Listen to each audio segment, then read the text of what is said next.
감사합니다. 네. 여러분, 마가복음에 있어서 예수님의 순환 기사는 끄트머리인 그러니까 14장, 15장에 집중되어 있습니다. 그러나 넓게 보면 마가복음 전체를 하나의 긴 순환 기사로 볼 수도 있습니다.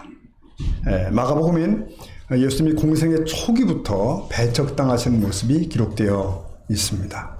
뿐만 아니라 예수님은 사역 중간중간 자신의 그 순환과 죽음에 대한 예고를 반복하시는 걸 보게 됩니다.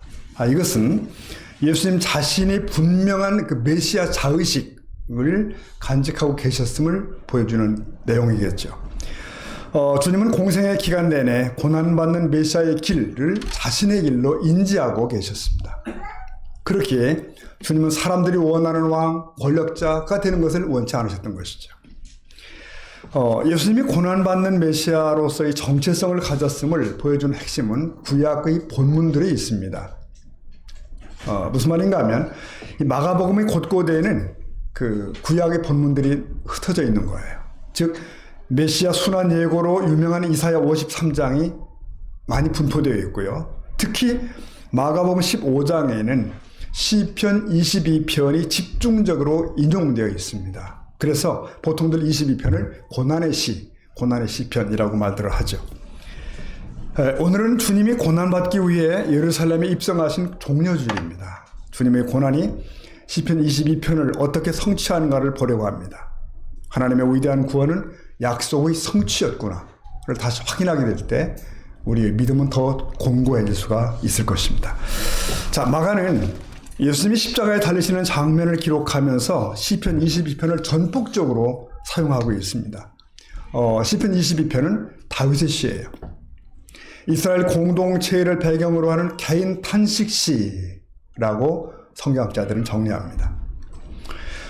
이 시인의 현 상황을 가장 압축적으로 보여주는 구절은 1절이라고 말할 수 있습니다.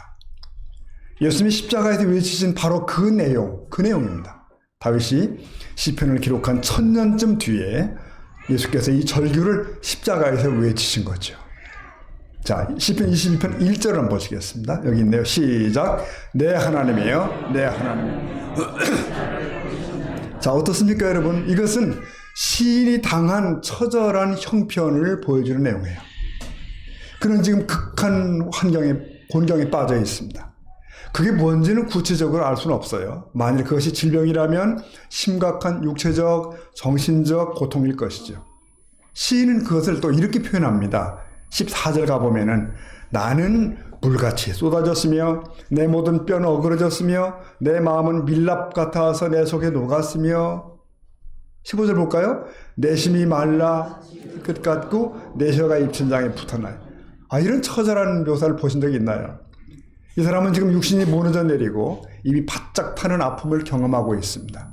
그러나 고통이 여기서 멈추는 게 아니에요. 그치지 않습니다. 그의 무너짐을 기다리기라도 했던 것처럼 수많은 자들이 나서 그를 조롱합니다. 넘어진 사람 짓밟기를 하는 겁니다. 22절 6절을 보면 이런 형국이에요. 나는 벌레요 사람이 아니라 사람의 비방거리가 되었고 백성의 조롱거리입니다. 여러분, 크든 작든 우리의 경험은 있죠. 네. 사람들로부터 이 비방받은 만큼, 비아냥받는 것만큼 우리를 힘들게 하는 게 있을까요? 비참하게 하죠. 그래서 왕때 역사는 깊고도 오래되었다라고 말할 수 있습니다.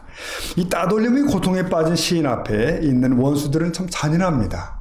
아픔을 가중시킵니다. 하지만 여러분, 이 육체적 사회적 아픔보다 시인을 더 아프게 하는 것이 있어요.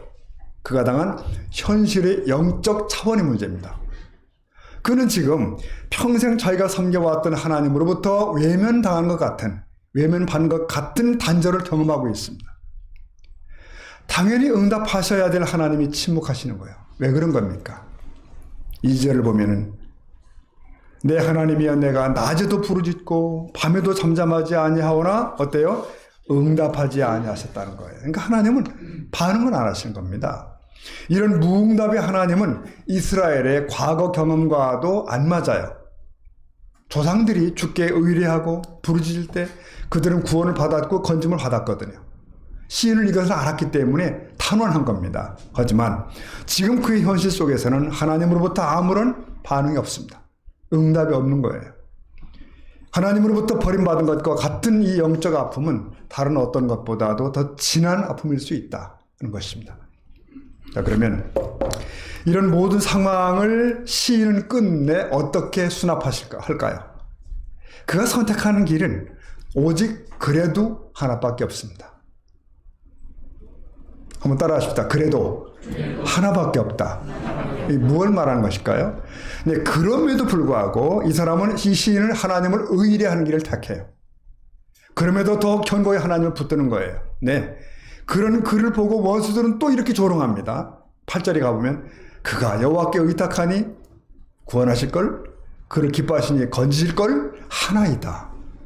이 비아냥이 하늘을 찌르는 거예요. 지금 그의 하나님을 구하시려나, 그의 하나님이 건져 주시려나, 이러는 거죠. 그러나 보세요. 시인은 진심으로 자신을 하나님께 의탁해요. 그리고 그것이 자신의 본연적 모습, 본연적 자세임을 고백합니다. 자, 20편 10절이 그 내용이에요. 10절 읽어봅니다. 시작. 내가 낳을 때부터 주께 맡긴 바 되었고 모태에서 나올 때부터, 네, 그러니까 모태에서 나올 때부터 주는 나의 하나님이다. 네, 그게 내가 매를 맞더라도 어디 가겠나, 주의 품 안에 있겠다, 그런 내용입니다. 물론 아직 눈에 보이는 하나님의 손길은 없습니다. 개입도 없어요. 상황은 더 꼬여만 가요. 더 어려워진 것 같아요. 그러나 이 시인의 선택은 하나밖에 없습니다. 오직 내 하나님만을 바라고 그만을 의뢰하리라. 그거예요. 그분만을 의뢰하리라. 드디어 그런 시인에게 반전이 다가옵니다. 시 22편의 극적인 반전은 21절에 있어요. 거기 보면 1절에 21절 보면 나를 사자의 입에서 구하소서. 그 다음 읽어볼까요? 주께서 내게 응답하시고 들소의 뿔에서. 이 구절 잘 보십시오. 한 구절 안에 다른 두 상황이 전개되고 있어요. 앞부분 구하소서까지는 앞에서부터 이어져오는 그 탄원이잖아요. 간구잖아요 지금. 근데 그 다음 응답하시고부터는 주께서 답하셨다는 사실을 분명히 선포하는 겁니다. 해결이 된 거예요. 여러분, 이 시인의 궁지가 구체적으로 무언지는 모른다고 말씀드렸어요. 응답도 어떤 방식으로 임했는지 잘 불명확해요. 하지만 하나님의 심판은 드디어 끝난 겁니다. 다시금 시인의 삶 속에 막강한 하나님이 자비로 개입하신 거죠. 이제 상황은 뒤집어집니다. 여호와가 구해주겠어? 라던 원수들의 그 조롱은 이제 시인에게 벅찬 승리의 현실로 바뀌어 있어요. 조롱하던 자들이 수치를 당게 된 거예요. 시인은 승리의 개가를 외친 겁니다. 내가 여호와께 의탁하니 그가 구원하시도다. 나를 기뻐하사 나를 건지셨도다. 여러분, 사람들의 비웃음을 견디며 그래도 하나님은 내 하나님이야, 이렇게 견디다가 승리의 주님을 만난 거죠. 네, 성도 여러분, 이런 그 경험이 우리들의 거식이 되기를 간절히 소원합니다. 네, 자, 이 지점에서부터 시 22편은 분위기가 바뀝니다. 이게 찬양의 시로 바뀌는 거죠. 원망이나 간절함 그런 거 아니고, 이 찬양의 핵심 주제는요, 여호와의 우주적 권능입니다. 커지죠? 그는 이스라엘 모든 자손이 경외할 하나님이시요 나아가 모든 나라 모든 족속 예배할 분이라는 거예요. 그래서 시인은 이렇게 찬미를 합니다. 27절에 가보니까 땅의 모든 끝이 여호와를 기억하고 돌아오며 모든 나라의 모든 족속이 주 앞에 예배하리니. 자, 28절 다 같이. 나라는 여호와의 것이요 여호와는 모든 나라의 주제이시니로다.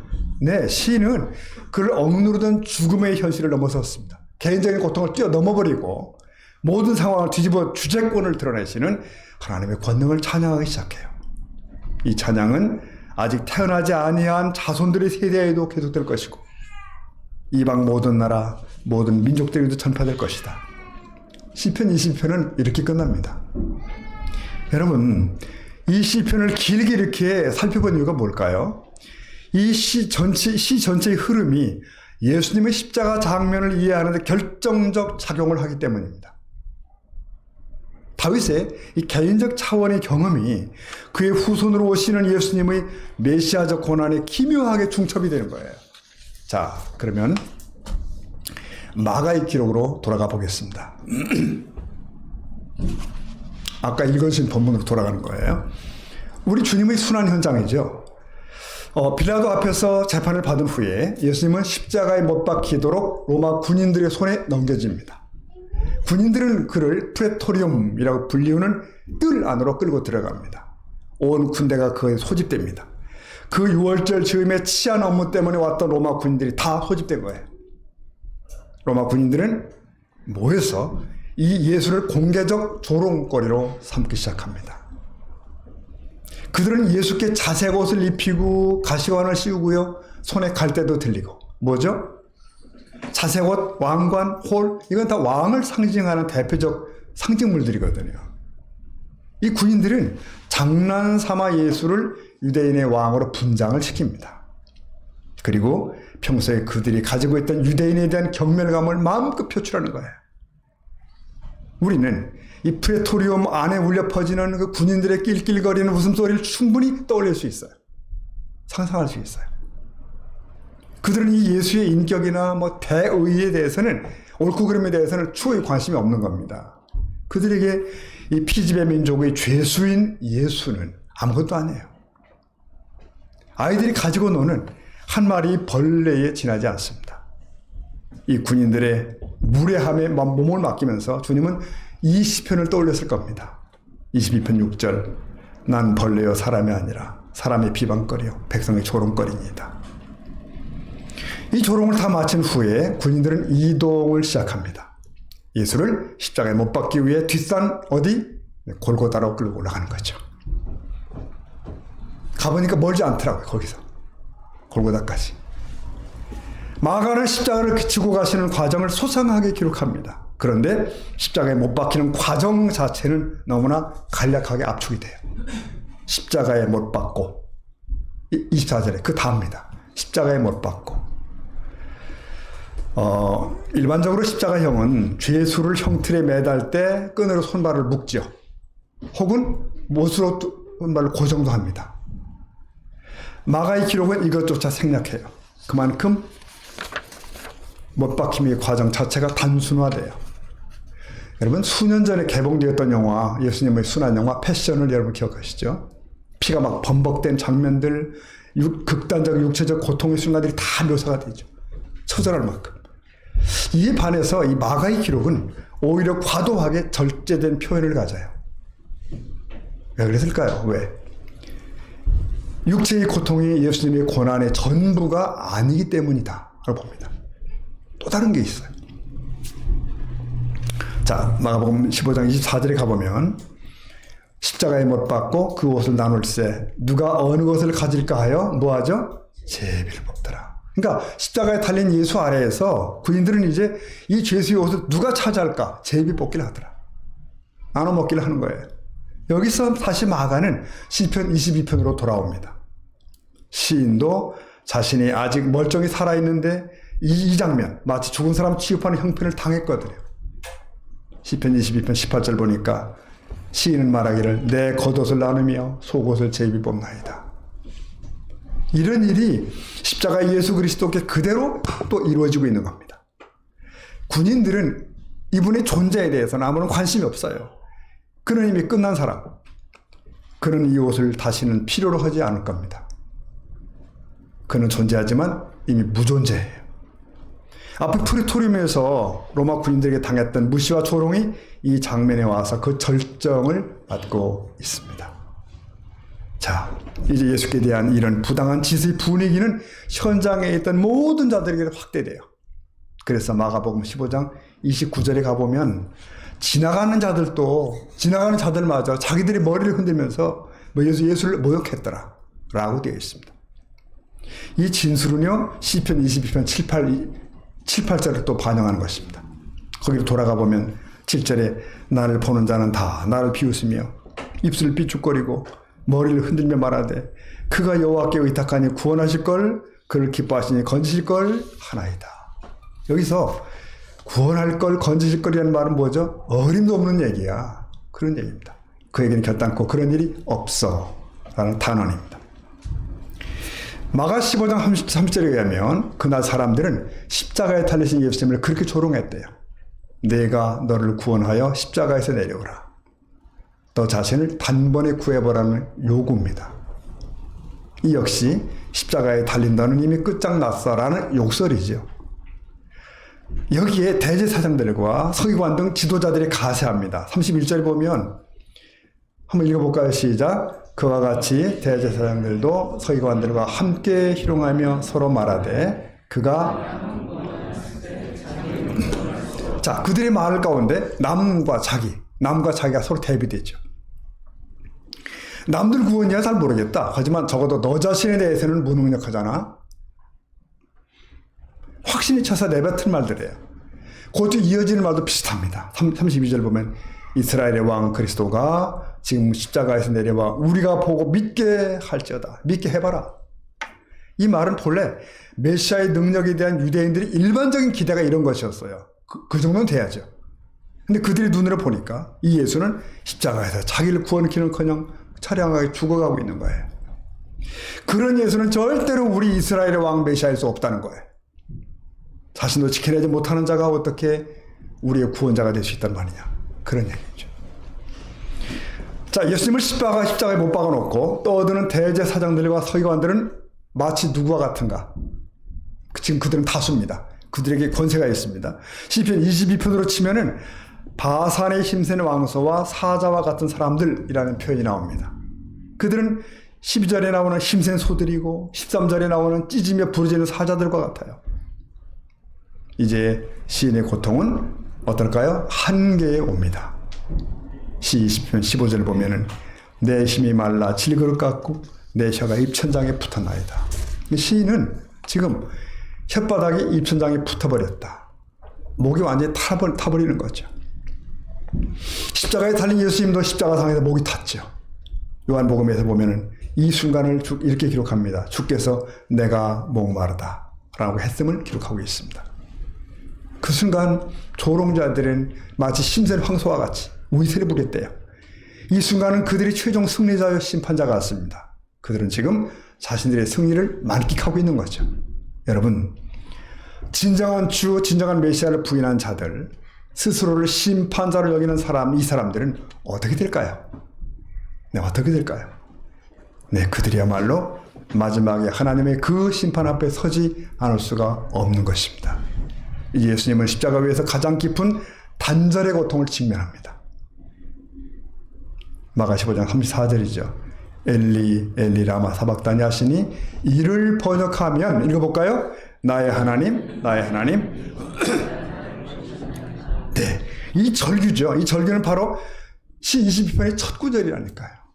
시인이 하였던 내 하나님이여 내 하나님이 어찌 나를 버리셨나이까. 자, 여기서 버리다로 번역된 단어는 누군가를 돌보지 않고 그냥 방치해버리다라는 의미입니다. 방치하다. 이 시인은 지금 하나님의 도움에서 끊어진 것 같은, 방치된 것 같은 자기의 상태를 그렇게 표현한 거예요. 자, 그 순간 또 예수님께서 경험하는 것도 그겁니다. 그는 십자가 위에서 하나님과의 단절을 경험해요. 독생자로서 전무후무한 경험이겠죠. 사람들이 아우성치는 조롱에도 불구하고 하나님은 도움의 손길을 주지 않으십니다. 침묵하십니다. 견디기 힘든 침묵이 계속돼요. 하지만 예수님이 어찌 나를 버리셨나이까 라고 할 때 이 외침이 과연 좌절과 절망만의 외침일까? 시편 22편에서 우리가 그 답을 추적합니다. 그랬더니 그것은 절망의 외침이 아니었어요. 하나님께 대한 전적 의뢰의 외침이더라고요. 시인의 절망은 떨어질 수밖에 없는 처지 가운데서 자신의 근본을 확인합니다. 말씀드렸죠? 자기가 누군가를 거기 확인하는 거예요. 난 누구지? 난 모태로부터 하나님께 의존되며 의뢰할 수밖에 없는 존재 맞다. 그렇게 했어요. 10절에 내가 날 때부터 주께 맡긴 바 되었고 모태에서 나올 때부터 주는 나의 하나님이 되셨나이다. 오히려 시인은 더 처절하게 하나님께 나간 거예요. 하늘에서는 주밖에 내게 누가 있으리요. 예수님은 어떻게 하셨다고요? 어찌 나를 버리셨나이까 라는 외침 속에서 나의 모든 것이 주께 있나이다라는 음성을 동시에 우리가 들을 수가 있어요. 주님의 마지막 음성을 누가는 이렇게 기록합니다. 23장 가보면 아버지 내 영혼을 아버지 손에 부탁하나이다.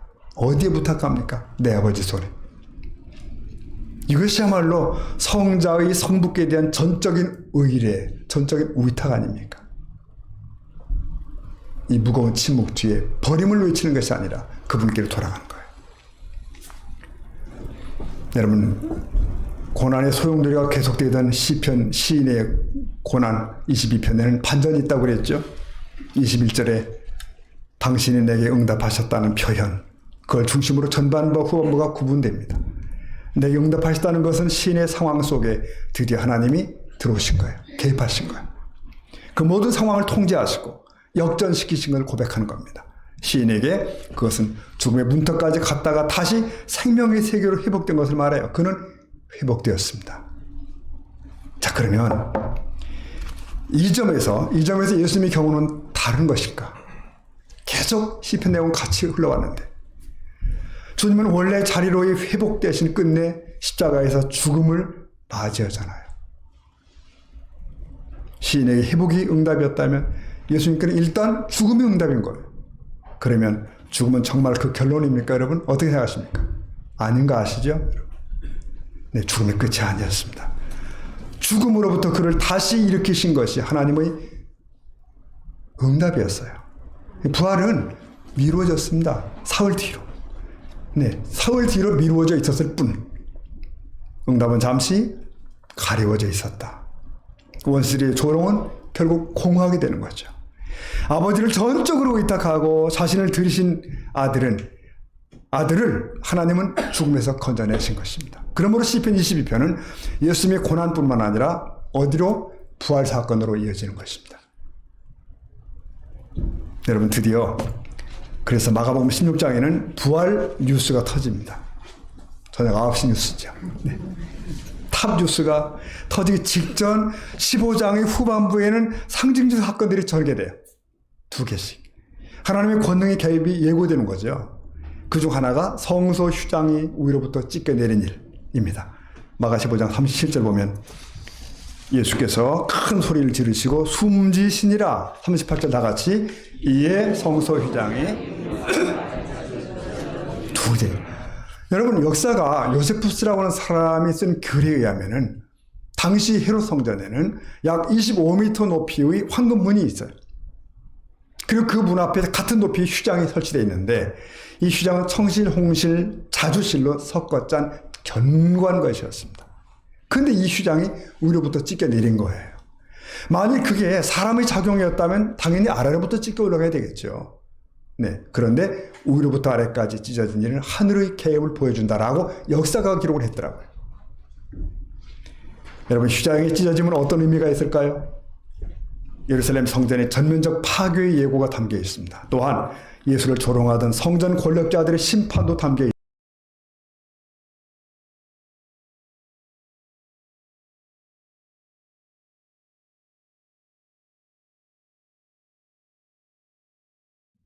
네. 지성소가 가리지 않는 거예요, 이제는. 이런 측면에서 다시 시편 22편과의 연결점을 찾을 수가 있어요. 시편 22편은 그 후반부에 가서 모든 나라들 위의 하나님, 모든 민족들을 위해 하나님을 찬양합니다. 시편 22편 가보면 28절 다 같이 나라는 여호와의 것이요 여호와는 모든 나라의 주제십니다. 아멘. 네. 이제 여호와께서 모든 나라들을 다스리신다는 거예요. 그래서 예수님의 십자가 사건은 한 이방인의 신앙 고백으로 이제 이어져 갑니다. 사형을 집행한 로마군 백부장이죠. 이 사람은 처음부터 끝까지를 다 목격한 목격자예요. 그가 이렇게 결론을 내립니다. 이 사람은 진실로 하나님의 아들이었도다. 이는 예수님의 십자가 고난이 만들어내는 결과가 뭔지를 보여주는 순간입니다. 이거로구나. 백부장은 그분의 기이한 죽음과 하나님의 마지막 개입의 모습을 본 거예요. 백부장 충격을 받는 거죠. 그는 현상 너머에 보이지 않는 현실을 보게 된 겁니다. 눈이 뜨인 거죠. 이 백부장의 그는 하나님의 아들이시라는 고백, 이것은 마가복음 초두 1장에 나오는 너는 내 사랑하는 아들이라 하는 하늘의 음성과 대조가 됩니다. 즉 하나님이 예고하셨던 초두에서 예고하셨던 그 기뻐하시는 아들을 통해서 온 세상을 구원하실 때가 지금 도래한 것이라는 거죠. 그 첫 번째 증거가 누구예요? 신앙을 고백하는 이방인 백부장입니다. 성전 휘장의 갈라짐과 백부장 사건은 곧바로 시편 22편과 주제적으로 연결이 돼요. 시편 22편은 땅의 모든 끝이 여호와를 기억하고 돌아오리라. 모든 나라의 족속이 주 앞에 예배할 것이라 외쳤잖아요. 이 바로 백부장의 등장을 예고한 것과 같아요. 이 백부장은 하나님의 왕적 주권을 인정하는 모든 족속의 첫 번째 주자가 됩니다. 첫 주자. 그가 지금 십자가 아래에 서 있는 거예요. 자, 정리해 가겠습니다. 여러분, 그날 골고다 현장은 하늘과 땅이 맞닿은 곳이에요. 거기 십자가가 있어요. 우리는 예수님의 고난 속에서 하나님의 승리를 봅니다. 이것은 매우 이상한 방식의 승리예요. 예수님의 십자가는 조롱자들의 말처럼 그냥 끝나는 것 같았어요. 정말. 십자가에 달린 사람이 성전을 다시 지을 수 있나요? 이스라엘을 구하는 메시아노로 할 수 있나요? 십자가는 모든 것의 끝이요 패배의 표시입니다. 그러나 놀랍게도 하나님은 그 패배 속에서 일을 하셨더라고요. 그것은 하나님의 뒤집음의 능력인 줄로 믿습니다. 분명한 얘기예요. 예수님이 절박한 고난의 순간에서 묵상하신 성경이 시편 22편이에요. 예수님이 십자가상에서 엘리 엘리 라마 사박다니 외치는 그 외침은 이 첫 구절이고요. 시편은. 우리는 예수님의 고난 장면을 이 시편 22편의 틀 속에서 다시금 이해합니다. 우리가 삶 속에서 직면하게 되는 고통의 시면들을 생각해 보게 돼요. 우리는 어떻게 이것을 넘어서 하나님의 권능을 찬양하는 자리에 과연 나아갈 수 있을까? 시인은 죽음 같은 현실을 직면하게 되었었습니다. 계속되는 육신의 고통, 아무것도 할 수 없다는 좌절감, 견디기 어려운 현실 이런 거. 자기 무력함에 몸을 떨며 타인들로부터도 외면당했던 순간들. 이런 현실 속에서 우리는 뭘 할 수 있을까요? 십자가의 주님을 기억하는 겁니다. 주님 또한 자신의 모든 것이 십자가 위에서 정지당하는 걸 겪으셨죠. 사람들은 그를 조롱했고 그의 옷을 제입 뽑아 나눠 가버렸어요. 고난이 우리에게 이렇게 다가올 때 그것은 마치 낯선 현실처럼 덮쳐옵니다. 그러나 옛 시인과 예수님을 여러분 생각해 보십시오. 그것은 결코 낯선 것이 아니라는 거예요. 그것은 항상 우리 곁에 항상 있어 왔습니다. 놀랍게도 그것은 하나님의 뜻을 이루기 위한 통로였어요. 네. 이 고난의 친밀성, 고난과의 친밀성을 보는 것이 고난의 현실을 넘어가는 첫걸음입니다. 이건 낯선 것이 아니었다 하는 의연함, 이 당당함. 고난의 더 깊은 밑바닥은 영적 차원에 있습니다. 이것은 예수님이 시편 22편 첫 마디 외친 엘리 엘리 라마 사박다니 속에 잘 녹아 있습니다. 가장 견디기 힘든 것은 하나님의 침묵이잖아요. 하나님의 외면한다 느껴질 때 그러면 하나님은 진정 나를 버리신 것일까? 이 시인이나 이 예수님의 외침은 결코 절망의 단말마가 아님을 알아야 한다는 거예요. 시인이 처절한 외침은 하나님께 대한 절대적 의뢰의 고백으로 되돌아갑니다. 이것은 예수님께도 마찬가지죠. 자신의 모든 걸 다 아버지 손에 맡기신 하늘 하나님은 그 순종을 통해서 일하셨습니다. 우리의 고난의 현실 속에서도 마찬가지일 거예요. 하나님의 침묵의 순간에도 하나님만을 절대 의뢰하는 것. 하나님은 우리의 고난을 통해 그 일을 행하십니다. 그리고 그의 영광을 나타내는 통로로 우리를 사용하시는 줄을 믿습니다. 자, 여러분 힘겨운 씨름판에서 막판 뒤집기로 승리한 선수를 본 적이 있으시죠? 예수님의 십자가 고난은 죽음과 패배의 길처럼 보입니다. 그러나 사실 하나님은 반전을 준비하고 계셨잖아요. 시인을 향해 원수들을 조롱했죠. 여호와께 의탁한다니 구원하나 보자. 십자가 위 예수를 향해서도 동일한 조롱이 쏟아졌습니다. 하지만 하나님은 끝내 시인을 승리케 하셨고 십자가에도 부활을 통해 응답을 하셨습니다. 조롱의 말들을 내가 여호와께 의탁하니 그가 구원하시다로 바꿔버리셨어요. 통째로 바꿔주셨습니다. 성도 여러분, 성소의 휘장을 찌신 하나님은 살아계신 우주의 주권자이신 하나님, 우리의 하나님인 줄 믿습니다. 시편 22편 예고처럼 이방인들이 돌아와서 예수님의 주권을 고백하도록 만드시는 거예요. 이제 우리는 고난 속에서도 하나님을 의뢰합니다. 하나님은 우리 약함을 통해 일하실 것입니다. 하나님의 주권이 만방에 선포되게 하실 거예요. 우리를 통해 하나님은 그 일을 행하고 계신 줄로 믿습니다. 아멘. 그래서 땅의 모든 끝에서 주님을 찬양하라. 그 찬양 한번 부르고 싶은 거예요. 내가 불러도록 하겠습니다. 주께서 주신 동산에 부르겠습니다.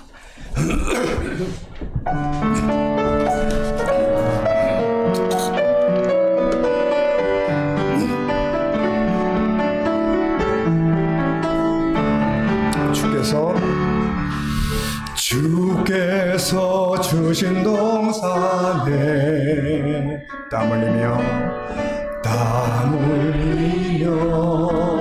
씨를 뿌리며 내 모든 삶을 드리리. 날 사랑하시는 내 주님께 비바람 앞을 가리고 앞을 가리고 내 육체는 세잔해져도 내 모든 삶을 드리리. 내 사모하는 내 주님께. 아멘. 땅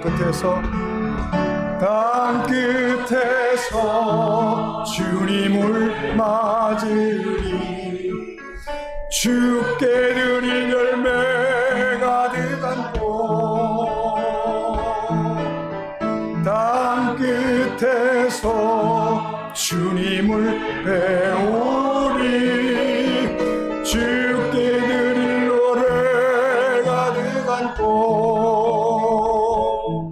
땅의 모든 끝 찬양하라. 주님 오시는 예비하라. 땅의 모든 끝에서 주님을 찬양하라. 영광의 주. 우리 자리에 일어나셔야겠습니다. 땅 끝에서 주님을 맞으리. 땅 끝에서 주님을 맞으리. 주께 드릴 열매 가득한 곳. 땅 끝에서 주님을 배우리.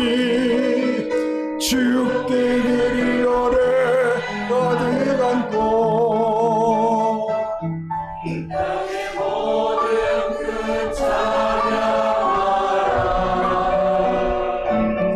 주님 오시길 예비하라.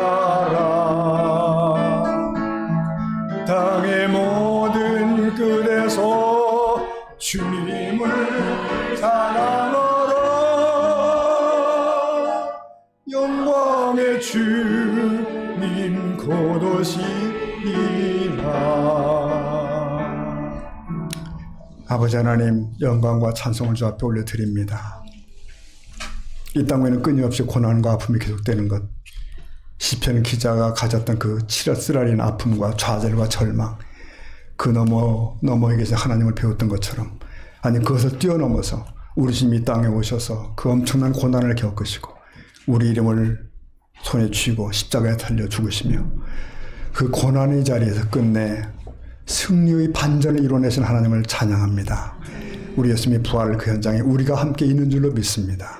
자비로우신 아버지 하나님, 그러기에 오늘도 이 땅을 살아가며 우리에게 다가오는 크고 작은 모든 한숨의 이야기들, 슬픈 것들 앞에 우리가 좌절하지 아니하며 묻히지 아니하며 오히려 밟고 일어서서 나의 하나님일 뿐만 아니라 우리 교회의 하나님일 뿐만 아니라 온 나라 민족의 열방의 하나님을 찬양하며 이 땅을 살아갈 수 있는 우리들의 교회가 되게 하여 주시기를 원합니다. 이 아침 드려지는 귀한 예물들을 주께서 받으신 줄 믿습니다. 주의 나라 영광을 위해 사용해 주시고 사랑하는 모든 성도님의 삶을 하나님 간섭하시고 지켜주시고 이끌어 주시옵소서. 이제는 우리의 생명이 되시는 우리 주님 예수님의 귀하신 은혜와 아버지 하나님의 변함없는 사랑과 성령의 충만하심이 경배하고 예배하는 모든 사람들 머리 위에 영원히 함께 하시기를 간절히 축원하옵나이다. 아멘. 감사합니다.